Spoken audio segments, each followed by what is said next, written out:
The story of Anna and the Gazebo is that a young woman who's on the cusp of becoming a pediatric neurologist receives this mysterious package in the mail from her grandmother in South Korea, who has just jumped off the roof of her retirement home into the demilitarized zone between North and South Korea, and has sent Hannah this mysterious package with two things inside. And the play is about her tracking those two things back through her family, through her past, through the present, to try and discover what they are.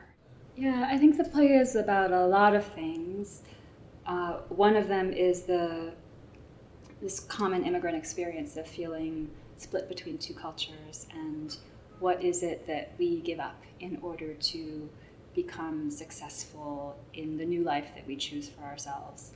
I think it's also about family and love and pain and the overcoming of pain through family and love, even when that family and love is not simple. Those are not simple ideas. None of the big important ideas are simple things. About language and rhythm and movement, and the way that language and rhythm and movement create our worlds, and the way that we move in between those worlds and navigate those worlds.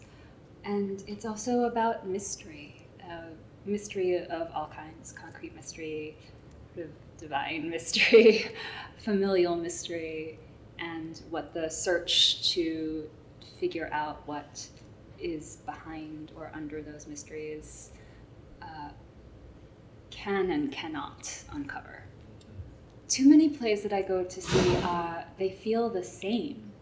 And so I'm really interested in surprise and delight, and especially those two things, surprise and delight, in the context of what are traditionally heavier topics, because life is great and not great, and happy and sad, and light and heavy, and joyful and painful, and those things together, I think, make for interesting life and interesting theater.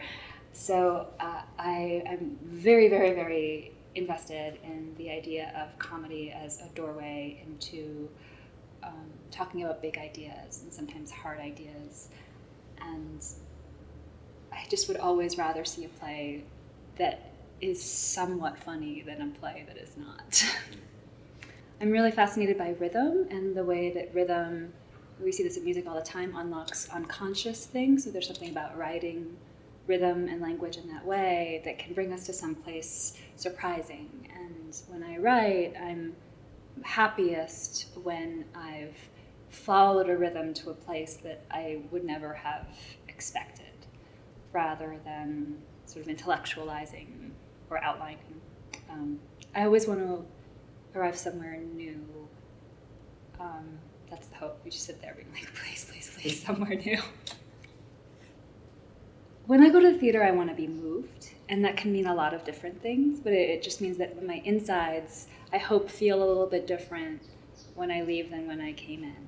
So those two things feel the most important to me, that it is full of laughter, and that there's some sort of internal movement that comes with having experienced this thing together. And I don't deem to dictate what that movement should be, or even what I want it to be. I know sort of what the play does, and I hope it has some effect in that way. Great, so mythology and neurology. The central character is a neurologist and is using the ideas of neurology to try to comprehend the somewhat overwhelming events around her.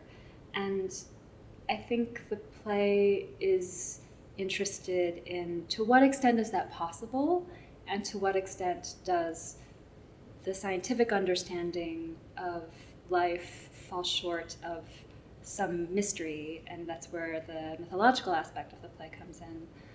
That there's a value to mythology that is harder to describe than perhaps the science-y, this means this and this means this, but that those stories are really, really powerful, both in the ways that they organize our experience, and the way that we can create ourselves through looking at them.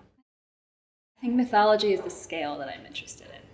The big ideas, the high highs and the low lows. And I think in everyday life, humans evolved with a very, very close relationship to mythological ideas, and we often don't talk about them a lot in contemporary humdrum living, or I don't in my life. And I think there's value in that scale of idea and fascination and joy, and deep sadness, and all of those things.